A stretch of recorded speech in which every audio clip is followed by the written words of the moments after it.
Welcome into the Rewind Football Award Show. Dusty Litster and Dane Stewart, as always, presented by Heidemann & Associates. Yeah, that's right. And just a reminder, Heidemann & Associates, a full-service law firm. If you have any legal needs, business, personal, you want to get things set up, no one better than Heidemann & Associates to take care of you.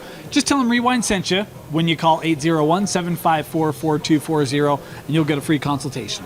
Absolutely. And, of course, we're coming to you from Western Governors University, just off of 39 South and 7th East. You can see the top of this. I mean, this is one of the best areas. This is the cafeteria area. But as we've talked about all football season long, get that MBA in 1 year. You can do it through Western Governors University. Go to wgu.edu. Take that next step in your life. Like Dane, MBA, Jeff Hansen, we talked about, graduated from WGU as well. Well, let's not waste any time. This is about Mr. Rewind. We've got our 5A awards, and Mr. Rewind falls into that, and an absolutely fun interview with Mr. Rewind in 2022. All right, the first ever recipient of the Mr. Rewind belt, two-time state championship quarterback, and 4 state championships thus far. Basketball, 2 in football, and a baseball state championship for a future CSU Ram, Jackson Brousseau. Jackson, I mean, that's going to go right up there with all the things you've ever gone, right? Oh yeah, this is my favorite one. This is my favorite one. Well, Jackson, tell us a little bit about what it's like. I mean, obviously, you know, Lehigh, you guys won the state championship last year. I think a lot of expectations this year. A mid-season matchup against Corner Cane was like, well, we're going to find out just how good they are. Talk to us about kind of how this year went, your senior year, and obviously nice coming from behind victory on Corner Cane and undefeated. But just talk about when you think back on this year, what it was like.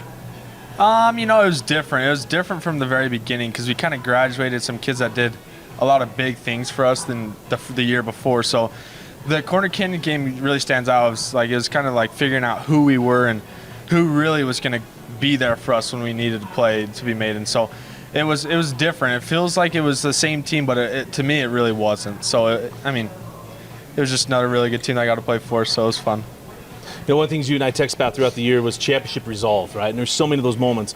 Corner Canyon down in the second half, but let's go in the playoffs. You're down 14-7 to Box Elder where things just aren't going right. I mean, what moment stands out to you more, that Box Elder game or triple overtime against Timpview? You know, they were very different. I think the Box Elder game I didn't play very well at all, so I kind of had to come through at the very end, kind of turn things around, which somehow we did. Defense ended up playing really well, get some stops for us. We just kind of came out slow. Box Elder kind of slowed us down, controlled the pace of the game, which was a good strategy, and so that game was kind of tough. And then Timpview is Timpview. I mean, they're an exceptional football team, so we just got to go out there and keep playing, make plays, and we came away with the last play, so it worked out great. You talk about that last play. When did you know you had that? As soon as he kind of gave a little one step in, the kid kind of bit, and so I just had to hang on. I had a guy in my face, and I knew as soon as he bit, I could just I could punt it out there. He was wide open. How many times have you watched that play? Way too many. All the videos on Instagram is so cool. It's so awesome. Compare this year's state championship to last year. I mean, you said they're different teams, but when you think back, which one maybe meant more to you?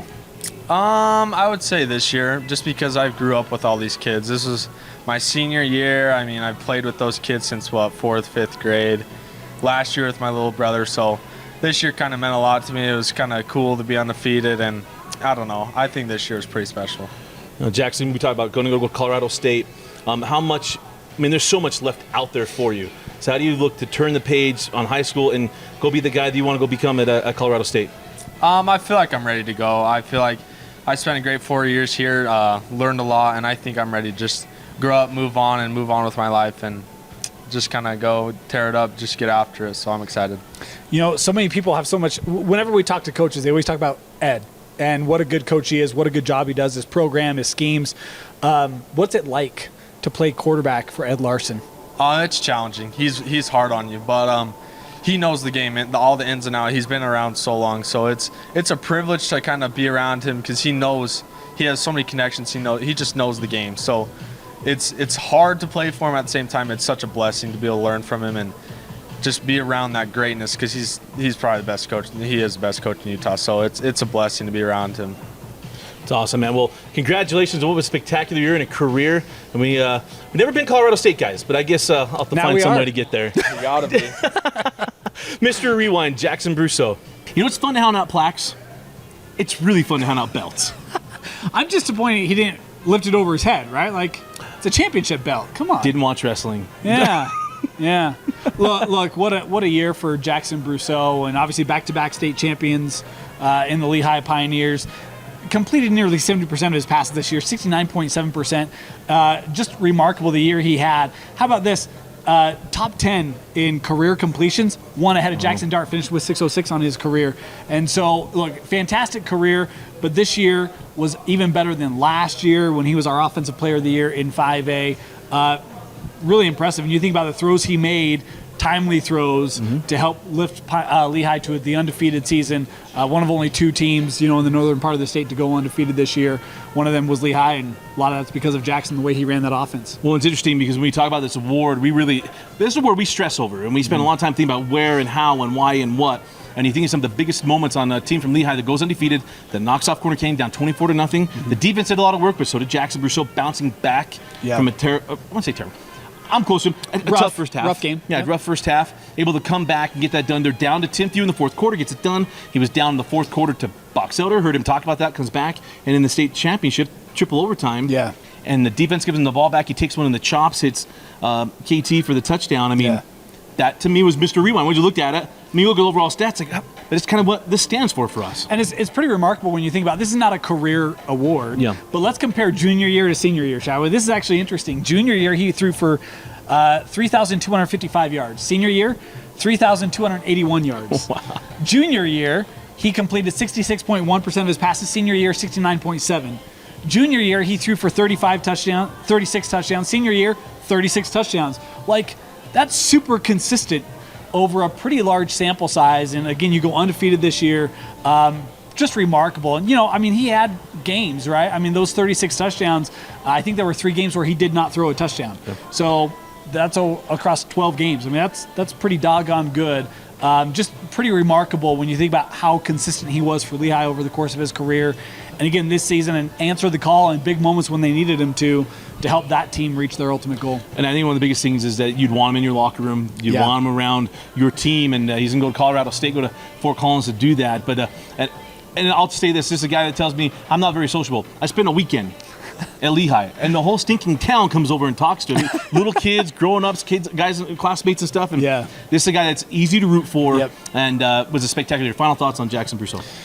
Man, it's going to be weird not seeing him, right? Yeah. It felt like last year, burst on the scene, and knew that he had another year coming back. And oftentimes it's not rare to see, kind of numbers dip or performance dip. Just that matter of consistency, but then you're trying to highlight other guys and showcase other guys. And, it's not easy to play for Coach Larson. He talked about that. And we love Ed, right? But he demands a lot, especially from his quarterbacks. Yeah. And to see Jackson step up in that manner for consecutive years speaks to the kind of player he is, the mentality he has, and it's why he's going to be successful as a Ram. Can't wait to see his future at the next level. Yeah, spectacular season and career for Mr. Rewind, Jackson Brousseau. All right, let's go from our Mr. Rewind. Let's go to our 5A Offensive MVP. All right, here with our 2022 5A Offensive Player of the Year, Micah Beckstead, running back from Timpview. A little surprised? Yeah, I am actually. We don't share why you're going to be here. I say, hey, we're doing a review show because that's why, man. Because he had an outstanding year and certainly was the best player in offense anyway on the 5A side. But now, when you look back on this season, what goes through your mind and what are the memories that hit you when you think back on this year for Timpview? Just the growth of my team, honestly. Coming into this season, from last season, we lost a lot of seniors, and so it was kind of like we were kind of always under the seniors and always under older people than us, but we finally had an opportunity to step up, and I think the seniors did a pretty good job at stepping up this year, and we had a pretty good team that were listeners, and we all wanted each other to do our best, so that helped a lot, and the growth was just there. And so, Micah, it feels like every game is a highlight package in its own right? You're going to be rushing for 150 and above. You're going to truck a couple guys. You're going to run past defenders. What is your favorite play? Because, again, you've got the 80-yard runs, and then you've got the ones where it's like, oh, I'm going to mow a guy over. You've got the ones where you're rolling off would-be tacklers. What is your favorite play to make in a game? Well, honestly, the play that works, but I really like zone and I really like counter, and those are my two favorite plays probably. And ones where you can just literally walk in the end zone like the semifinal? Yes. What was different this team? I know Coach Stokes stays on staff. He's offensive coordinator. Coach Ottawaya takes over. Was there a difference in culture with under Coach Ottawaya? Do you feel like maybe a little different for this team? Yeah, it definitely brought a different culture. And, like, Coach Stokes was still there, but with being there a new head coach and stuff, there was, like, a lot more different expectations and different standards that we had to hold ourselves to, which are really helpful for this year. You know, you guys had to kind of season a couple of new quarterbacks in Q and then Helaman, who ended up taking the job. Did you feel extra pressure early on in the year of, hey, you know, they're young, I got to kind of help carry the load of the offense while they get their feet wet? What was that like? Obviously, they had great years, but what was that like trying to help them kind of get their feet, accustomed to the program and to varsity? Honestly, Helaman, if you hear this, I was a little bit iffy. I was like freshman quarterback, but I mean, they held their own, and during the whole summer, they're doing their jobs, and so I wasn't really worried about first game. I was just like, how are they going to deal with this stuff? And I always in the back of my mind, they had a pretty good coaching staff, and so they had a lot of people backing them up, and so I was really excited to see what they're going to do, and they performed, and they had a really successful season. In the weight room, who you lifting against more, Cialia Serra or Logan Fano? Or Spencer Fano, pardon me, Spencer Fano. Against? Yeah. I'm not in their league. I'm not in their league. What a humble running back. He just takes it, right? Yeah, I'm not in their league. If you're going to take one thing you're going to work on from this year, going forward, wherever it is you decided to go, wherever you decided to go, what is it you're going to try to work on the most? Probably just keeping myself healthy. I've had a little bit of problems in the past, but I think if I focus on injury prevention, then that would be probably best for me. You know, what is it about playing for Timpview? I mean, when you think back and think about your time at Timpview, like, what is it about that culture, that program, that makes it so unique to where year after year you know that they're going to be a force in their respective classification, semifinal, championship appearance? Honestly, I had no idea what Timpview High School was about. My freshman year, I was coming from Orem Boundaries, and so you get to choose where you go your first year and freshman year, and so all my cousins are going to Timpview, and when I got to Timpview, we made it to the state championship that year. Unfortunately, we lost. We played against my cousin, Noah Sewell. Mm-hmm. And so we just kind of got a little bit of a taste. And then the next year we made it again. And I was starting to learn more about the culture of Timpview and the winning culture, of course. And I learned how much more prestigious they were than I actually thought they were. But the culture definitely is there. It's more family orientated, and so there's a lot of players who are really close with each other, not just on the field but at church and at school, and so that's the culture over there. Did you feel that pressure of that culture of, hey, they win a lot? A little bit, yeah. A little bit of pressure when you hear or when you know that past Timpview people are watching and you want to perform, and so that's probably the stress that I feel a little bit. Not too much, though. You know, there's a game this year where you're running right side. They try to tackle you. You kind of roll over the defender, get up, run in. It was right in front of Kyle Whittingham. Did you just go and be like, hey, coach, or just kind of point out that did you just see that? I didn't know he was there. I did not know he was there. So I got up and then I saw these people. I was like, I don't know who these people are. And so I was like walking and then Tay just jumped on me and I fell over and I was like, I didn't know that was him until I rewatched the video. I was like, oh, that's Kyle Whittingham. Yeah, I didn't know. What's next for Micah Beckstead? Mission, LDS mission, and then we'll see in February where I decide to go. Still weighing my options right now. So, what's harder for you to deal with, the mustache not being blonde or the hair kind of still being a little orange a couple months later? Probably the hair. Yeah. Well, it was a solid look, man. It was absolutely great. Micah, you had an outstanding year, man. Congratulations. Micah Beckstead, our 5A Offensive Player of the Year. You know, we came into this year, you immediately might say, pencil in, we'll go Jackson Brousseau, or we'd find someone to go there. I mean, there's a lot of guys, but Micah Beckstead, all year long, became that guy for us as we watched that 5A years. Like Micah Beckstead is that bell cow dude on a team for Timpview. Yeah, I mean, he was the state's leading rusher, finished just under 2,000 yards. He was second in yards per game. But you look at him, I mean, he was averaging double-figure yard per carry heading into the state championship game when he was limited to just 6 yards per touch. Pretty remarkable the year that he had, Dusty. He ran for over 185 yards 4 times. I mean, that's pretty remarkable. And by the way, he only averaged 15 yards or 15 carries a game. Right. And so he was not getting 20, 30 touches. He's getting 12, 15, 16, and he's reeling off 150 plus. Remarkable combination of size, speed, and strength. Man, just fantastic year for Micah Beckstead. And, he had to kind of help wean in a couple quarterbacks. They had, youngsters, a freshman and a sophomore under center that were splitting time early on. There's a lot falling on his shoulders as they were getting new quarterbacks into the program and accustomed to it. And look, he helped take Timpview back to another, appearance in Rice Eccles, back to a state championship game where they're right on the cusp. And if it's not for injuries, that helped slow him up. And Lehigh's defense was really good, but you could tell he was not 100% in that game. But man, I mean, just a warrior and absolutely battled all year for Coach Atawai and the T-Birds. I just loved watching Micah Beckstead. Yeah. And he'll be playing in the next level. Excited to watch him for the next 4 years, watch his development as well. All right, let's go from offense to defense and one of our favorite players of the last 3 years. All right, here for our 5A Defensive Player of the Year. Thank you. Cadian Sweat. Cadian, first of all, now you and Jackson, kind of this way that goes last year. Bobby got it.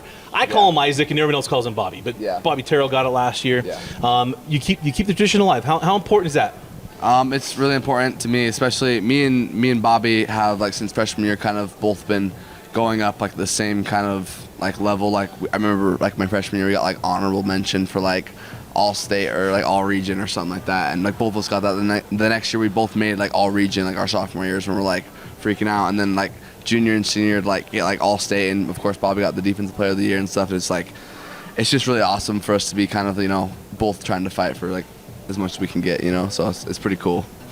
Cadian, you have this ability to just make big plays in big games. I mean, it feels like if it's at Rice Eccles, you're coming down with at least one interception, probably multiple. What is it about big moments that you just thrive on? I really appreciate that, first of all, but I think that when it comes down to it, playmakers make plays, and it's simple as that. So, moment's too big, if the moment's too big, then maybe you're not a playmaker, So I just think of it like that. I never worry about making the plays. I never really stress too much about getting interceptions or getting tackles or something, because I just know that the time will be there. It'll just happen. So that's how I think about it. So if you're going back and you think, hey, I go back to a certain game or a spot your senior year, would it be the Orem game, right? Because I think it was a pick 6, and then you had a punt return, if I remember right. Kick return for a touchdown, and then the semifinals where the poor Stansbury quarterback thought you were everywhere after that. Which game would you go back to first? As one of my favorites. Yeah. So the Orem game was kind of interesting because I actually was just kind of miserable that whole game. It was our senior night, and I was just this is miserable. It was not fun. I was not happy, but I was happy we got to break out the grays and wear the grays this year, because we originally weren't able to because we didn't have enough jerseys. So that was really, really awesome to do. So I'm glad we got to do that, and I'm glad I got to have a pretty good senior night. So that one was really good for me. I did like the Stansbury game because it was kind of a good way to get our whole defensive motivation, not just me, but our entire defense. Okay, we really shut this like really good offense down.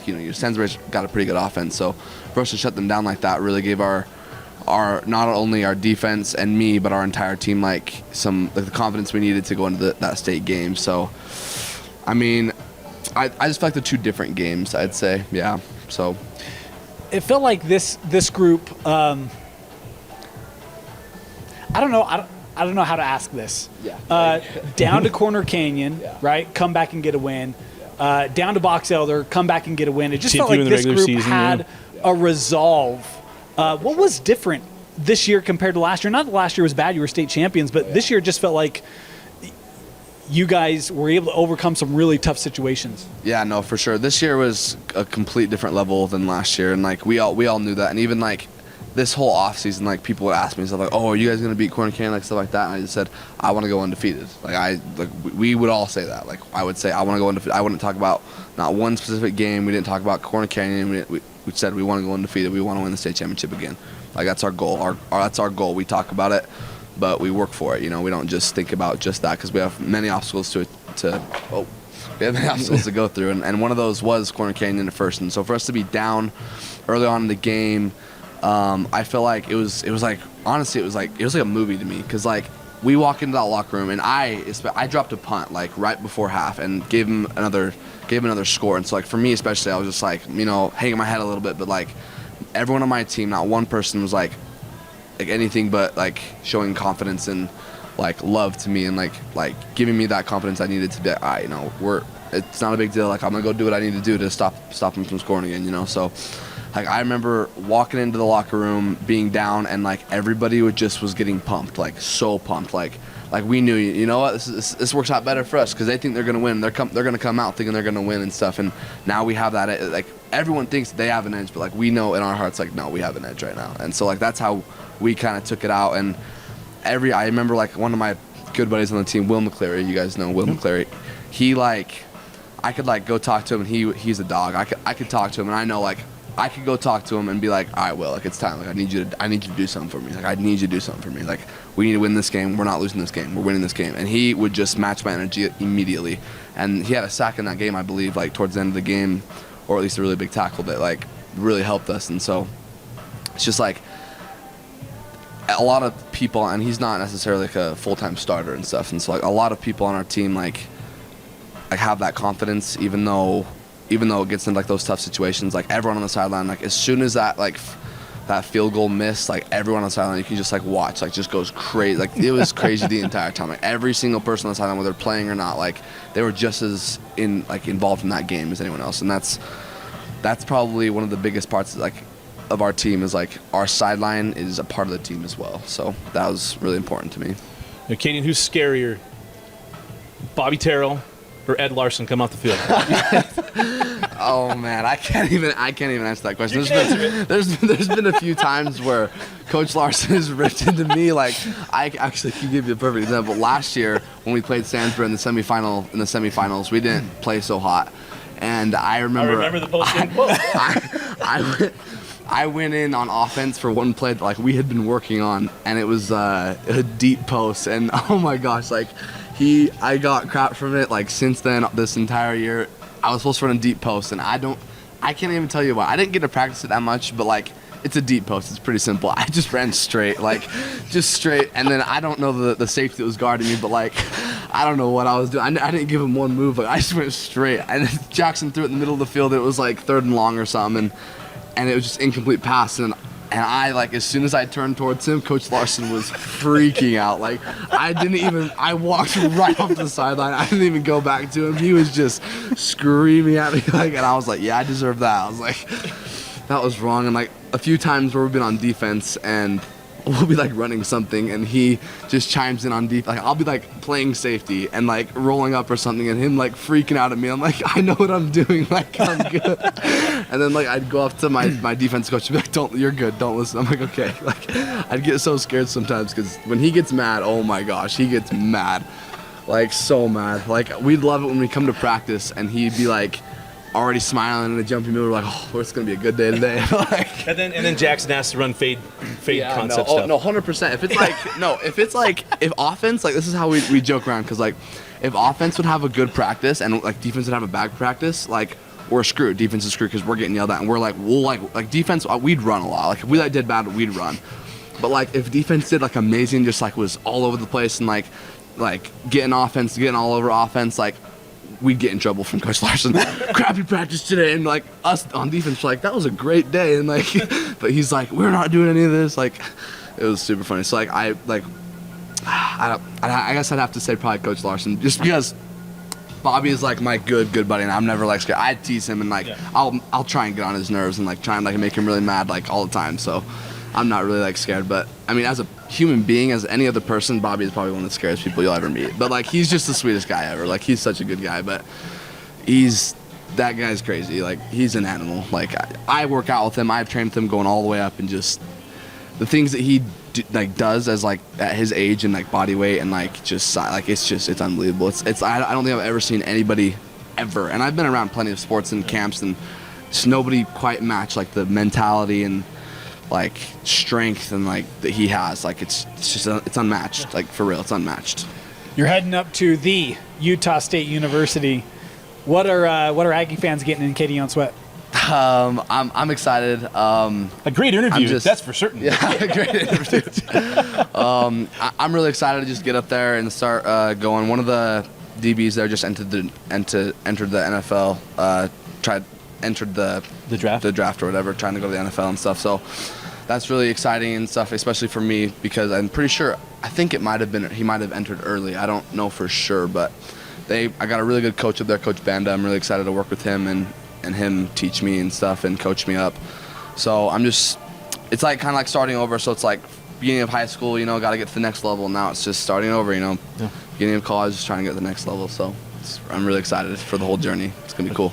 Katie, the journey's been a blast, man. Yeah. We've watched you forever. We're so excited for you and excited to watch you up in Utah State. You even get me to watch Utah State games, so that's what that means. But congratulations, man. Katie and Sweat, our 5A Defensive Player of the Year.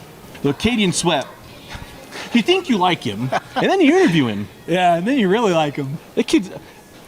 He's got Carbon County connections, too. We don't know how long it's going to last. That's the magic right this there. video will last forever. But he's got some Carbon County connections that'll be part of his life for a while. Yeah, look, I love the mentality, and you just see that come across in the interview, right? I mean, you talk about what was important, what was different this year, last year, or, what's your mindset in big moments and big games. And, man, I mean, he's just a baller, isn't he? And that just comes through when you talk to him, young man that just phenomenal. And, look, I mean, you look at stats, his stats stack up very well to Smith Snowden, who took home a lot of accolades this year. 10 interceptions on the year, had a couple pick sixes, 8 pass deflections, had a forced fumble, 57 tackles on the year. This guy did it all. Was an absolute roamer, and you always had to watch out for him. And man, he was just a monster on the defensive side. They were great up front, great in the front seven. But man, if the front seven didn't get to the quarterback, Katie on Sweat did, and he made his mark known across the state this year. Yeah, Sam Darnold said I've seen ghosts. That is Katie and Sweat. Yeah. He lulled you to sleep and then took the ball away, and he did it for years. And just so much fun. Congratulations, Katie and Sweat. We'll excited to watch him up at Logan. You talk about your alma mater and a school that I'll choose to watch. And it's going to be a lot of fun. Hey, if you think one defensive player is good, how about two? We got our co-defensive player of the year. All right, let's bring in our 5A co-defensive player of the year, Sally Acera, a man from Timpview High School. Sally, first of all, when you look back on this season, what is it that goes through your mind? You think about all the things you were able to accomplish as a team, but what you're able to accomplish as an individual. What goes through your head? A lot of things. First and foremost, I want to say thank you for this opportunity to receive this award. This not only goes to me, but speaks about our defense and the way we've played this whole year. I also like to dedicate this to my mom. She's played a big part in this season and helping me prepare in the off season for this season and how I played during the season. And so, but yeah, going through this season was a big season for me, man. Senior season is always big for the players, But yeah, going in with a lot of new faces on the coaching staff, I think it helped me build as a better as a person, as well as a player as well. I was able to make a lot of advancements in the linebacker position, and so it was very nice to see that come to fruition as we came to the end of the season. But sadly, I wasn't able to play the last game, but it was one heck of a ride that I'd never forget. CLA, we talk a lot about your versatility, and you can line up at a lot of different positions. When you look at, your skill set, your career, what is your favorite? What do you like to do the most? Where do you feel like you make the most impact? Honestly, I feel like I'd make the most impact at the middle linebacker position. Just being there, being able to have your hand in anything and everything going on in the field. At the same time, for the defensive line and defensive end and edge rusher is always fun and everything. But man, being able to be sitting right in the middle of all the mayhem is perfect because you gotta be a part of everything, man. And so, yeah, don't get me wrong, because once the play goes the opposite way and you're running off the edge, and man, you still make the play, but man, Yeah. it's really hard to do that. But man, the middle They linebacker can't get away from you when you're in the middle, yeah, right? exactly. So it was. I feel like it make the most biggest impact to BYU at the middle linebacker position. So who's the guy you pat in your game out? You go flip on YouTube highlights or whatever. Yes. Who's maybe the top 2, maybe 3? Fred Warner, obviously. That's a good pick. Yes. That man is a heat-seeking missile, man. He's one of a kind linebacker. He's a good leader. I've seen some of his talks. He came down to BYU to talk to the players a little bit. Just seeing him as a leader and as a person, it really is inspirational for me to learn from him. He's a great player. His IQ for the game is crazy. As you can see, he's done very well at the Niners right now. Hey, that's my team. Yeah. Go out. Yes, Niner game, baby. As well, another person that I like to try patting my game after is Michael Parsons. As he's not always at the middle linebacker position, as he can also line up at the edge as well. And so that's also another one that I tried to mimic or try to take styles from going into my football season. And those two are probably the biggest ones I've been trying to do so far. There's a good theme there because Fred was an edge guy before he went to the inside. There's a pretty good theme there for you, man. Those are good ones. CLA, you talk a little bit about this award also being a bit of a recognition of Timpview as a defense as a whole. It felt like you guys were just suffocating up front. What was it about this defense that made you guys so tough, and what was it like being a member of this group? Because there were a lot of good individual contributors on that defense, right, that made it really tough. But what was it like being a part of that unit? What made you guys so good? Oh, no, yeah. All our teammates, man, we were able to do just what we were told, man. Hats off goes to our defensive coaches, man. They really coached us up really well. Our defense became really, really solid, man. I was proud of the fight our boys had in our last games and throughout the season. But man, it was just the grit that our coaches had to instill in us during our practice every single day before game day. It was where we would have to run. We'd do pursuit drill. It'd be to give 110% every single play that we were out there. And I feel like that was the biggest contribution and thing that our team as a whole, as a defense, had in common through all 11 of our players. Because it never focuses just on one player, our defense. As I say, I was only one of 11 people on that defense, and so I couldn't have done it without them. They played a huge part in doing their own assignments and their own gap controls, and so, man, that defense, man, I'll never forget them. Yeah. Well, you had a special moment, right? A special year because Coach Josh Arnold been there for a little bit. Yes. Kerry Whittingham coming back. I mean, I don't know how much you know the history of what he did in that defense at Timpview. How fun is it to be coached by guys like Josh Arnold, who played at BYU, right? You can go follow, and then Kerry went to BYU too, and most people don't want to know that. Yes. But he was such a great defensive mind, has been in the state. Oh, yeah. How fun was it to play for Coach Witt? Man, it was great, man. Coach Witt and Coach Carvenga, they were. And Wana was there too. Yeah. Yeah, Coach Wana was there too, man. Coach Witt and Coach Wana, those two, man, they are one of the greatest minds at the linebacker position or at defense and overall, man. They were able to pick apart the offenses that we played against and gave us little telltales that whether they'll go left or whether they'll go right or whether it's a false pull or if the guards come around, it's a counter going the other way. So it's just the way that their minds think when they analyze the film and letting us know and then start coaching us to have taken those telltales and then coaching us during practice and telling us what to do and how to do it. It was just an amazing experience learning from them. Spectacular year in Santa Cruz.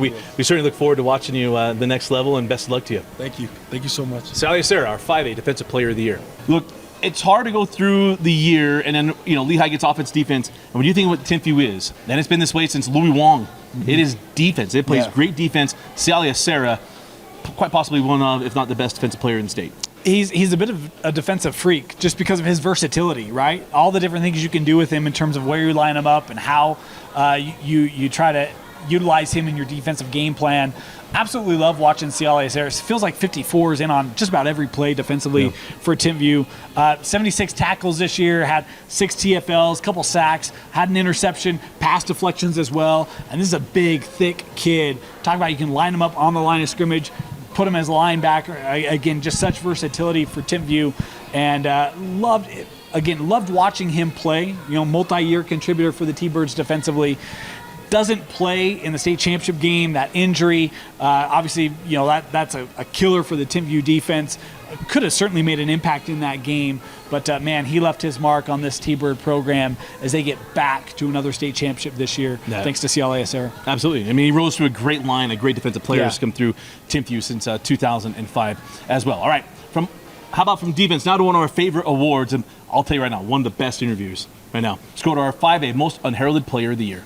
Here with our 5A Most Unheralded Player of the Year, Crew Erickson of the Wasatch Wasps. Thank you. Crew, and I don't know if you saw the polls or not, man, but this award, kind of explain to you, I mean, it's a guy that should have gotten more coverage. Now, not on the field, because DBs couldn't keep you covered, but off the field, all of our stuff, we look back, it's like, here's a guy we should have talked more about. I mean, that's certainly you, man. And when you look back on this year, what immediately comes to your mind?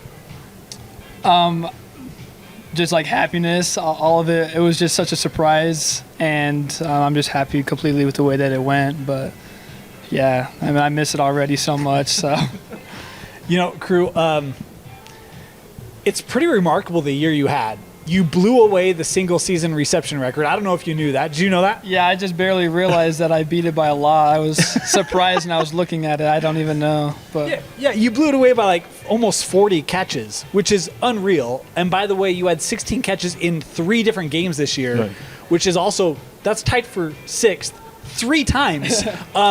When did you know, like, man, I'm having a year? I don't know. Honestly, every week I was just trying to do better than the last week, and then it slowly kept building up, and then I was like, and it just kept happening every single week, and then it ended up working out.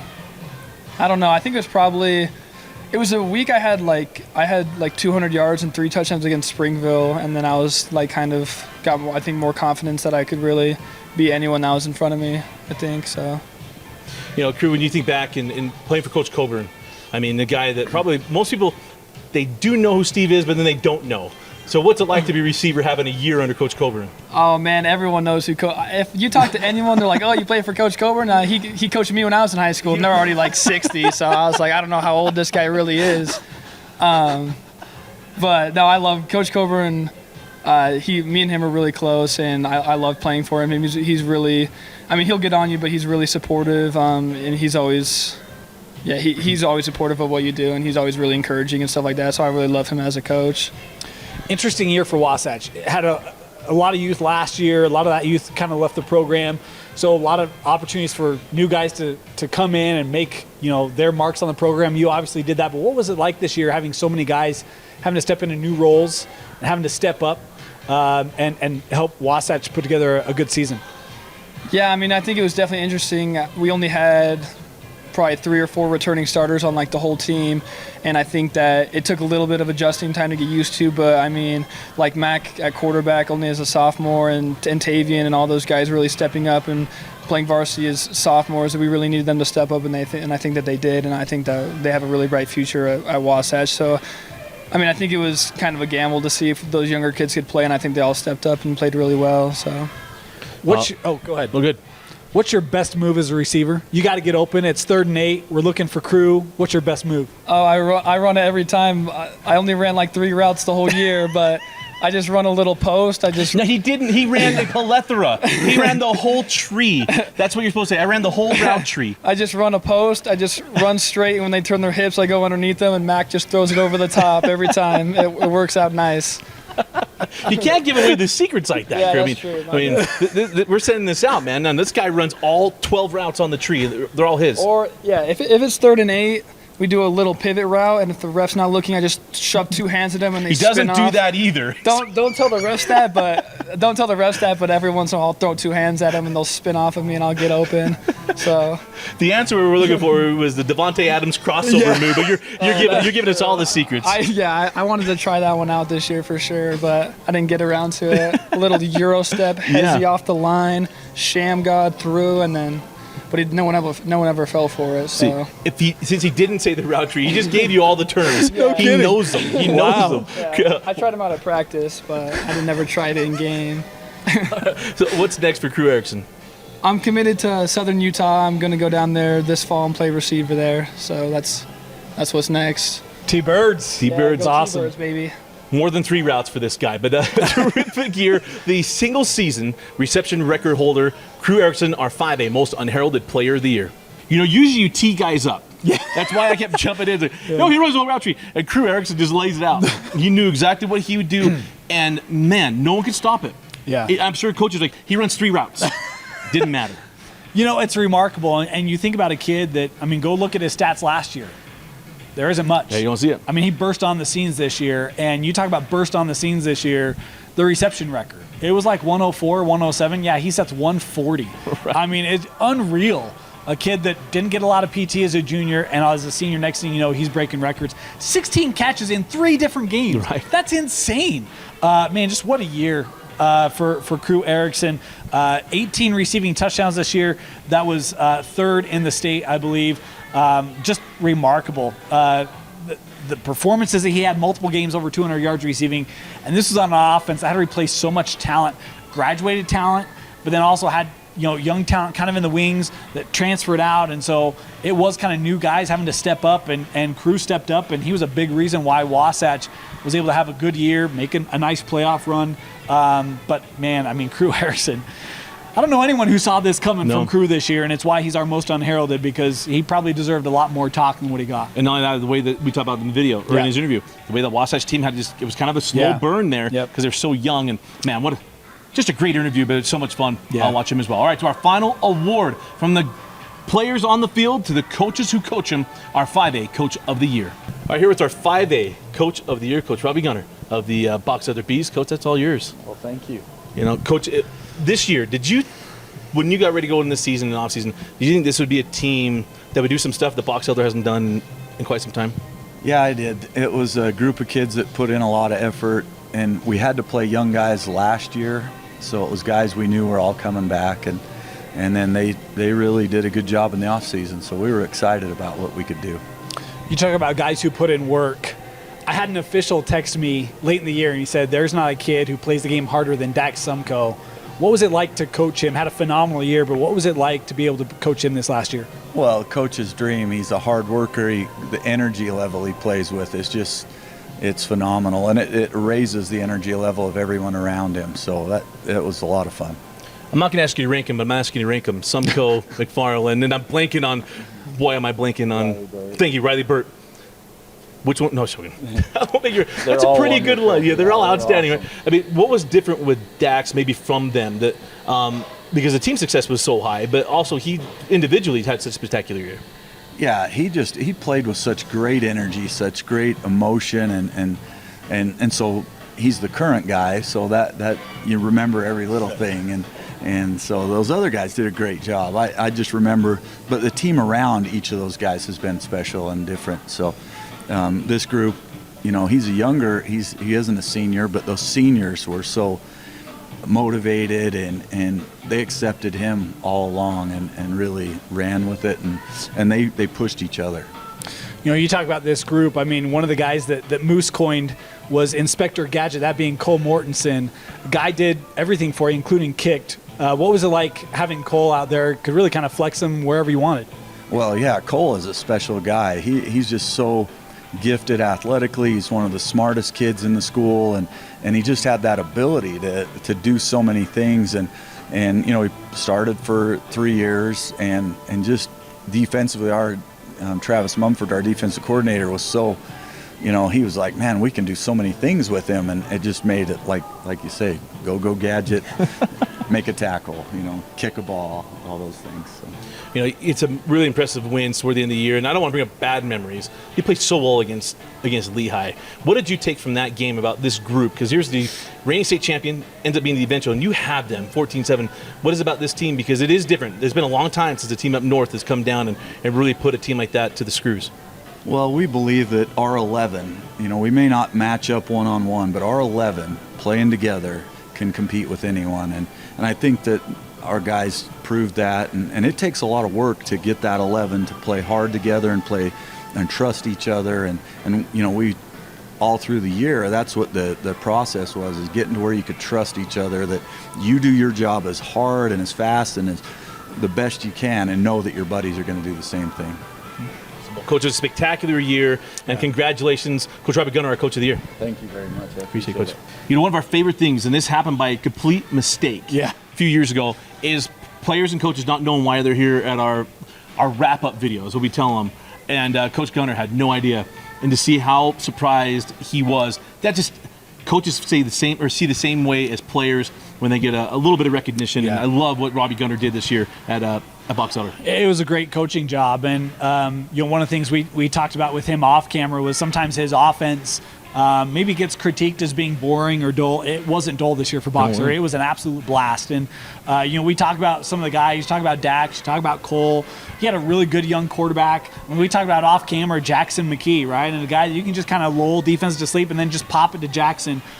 Very versatile offense this year, and it was a problem. It was a problem for a lot of teams. It was a problem for Lehigh. Look, they didn't go real 30 on them, right? That defense stepped up, had a big game, but man, they executed really well against the eventual state champion and a team that competed for a region championship. They fell a little shy of that goal this year. But man, you talk about guys that play hard and play together as a unit. I shared in the interview. It's not often that I have officials that are like that guy. Yeah. And that happened this year with Dax Sumco. And a lot of that comes from the leadership in that program of the staff and the culture that they set for their respective programs. And it's a hard-working culture for Box Elder, and that really showed over the course of the year. Great versatility. I love the way they utilize their lineup. He talked about it, but Coach Robbie Gunter, very deserving of our 5A Coach of the Year. You know, when we look at the Coach of the Year stuff, I mean, this isn't to go after things, but just kind of explain it. It's not just about the talent, and we've done that. Yeah. When that goes and gets it done, but here's a guy that you would not have put Box Elder as that team that goes and scares. I mean, we talked about with him, so we can talk about it. 14-7 against Lehigh, the undefeated 5A champion. Yeah. They're right there with the team that if you put them out on paper and you're watching it, if you're playing a video game, the overall stuff is not going to match up. Yeah. And he has them right there. And that's coaching. That's a guy that gets that done. And it doesn't mean he's better than anybody else. But this year, what he got out of his team was a max. And it was super close to getting back to Rice-Eccles Stadium for the first time since 2006. Yeah, I mean, there's a reason or 2005, pardon me, 2005. Go look at College Coaches of the Year, right? The eventual national champion doesn't always win Coach of the Year. In fact, they rarely do because it's about, look at this year, right? Didn't even win the conference championship this year's College Coach of the Year. And it's about just that, right? What do you get out of your group? And again, I don't think a lot of people had expectations of Box Elder to do that against Lehigh. They did. And look, it was a problem all year. You can look at previous games, right? I mean, they were a gritty group, a tough group to match up with. Everyone respected the heck out of Box Elder after they played them. Just how physical, how tough they were, how hard they played. And that does go to coaching. And so, there's a lot of great coaches in 5A this year, a lot of great coaching jobs. But for us, when we looked at, kind of who got what out of their talent, it was, Coach Robbie Gunter came out ahead after the discussion. And it's not a knock on any other coach. There were a lot of great coaching jobs this year, but Coach Gunter takes away our award. Absolutely. Well, again, we want to thank all of the coaches and players for coming to Western Governors University. We want to thank Western Governors University for hosting our award show for the second year. And it's been an absolute blast. I want to thank McGee's for getting our plaques in really quickly. If you need something done, they're absolutely outstanding. Kurt McGee, and they got multiple locations, and find the one nearest you. For Vince Francis and Dane Stewart and our whole Rewind crew that helped us out with this, I'm Dusty Litster. Thanks for joining us for watching the 5A Football Award Show.